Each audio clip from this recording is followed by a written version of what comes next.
இந்த மார்க்கெட் போனதுக்கு அப்புறம், ரிட்டையர் ஆனதுக்கு அப்புறம் அடைக்கலம் தேடி அரசியலுக்கு வரல, படைக்கலனோட வந்திருக்கிறோம். பவர்ஃபுல் போர்ஸோட, மாபெரும் படை வரிசையோட, எல்லாத்துக்கும் தயாராகி தான் வந்திருக்கிறோம். இவ்வளவு தயாரா நாம அரசியலுக்கு வர்றதுக்கு ரொம்ப ரொம்ப முக்கிய காரணம் ஒண்ணு இருக்கு. அது என்ன தெரியுமா? நன்றி கடன், நன்றி கடன், நன்றி கடன்.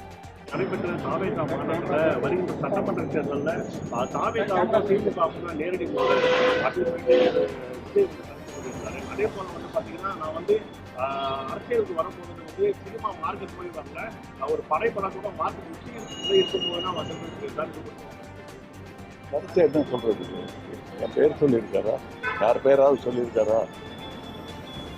சொல்லியிருக்காரா? அப்புறம் ஏன் அட்ரஸ் ஏதாவது லெட்டருக்கு நான் பதில் போடலாமா? போட தப்புங்க.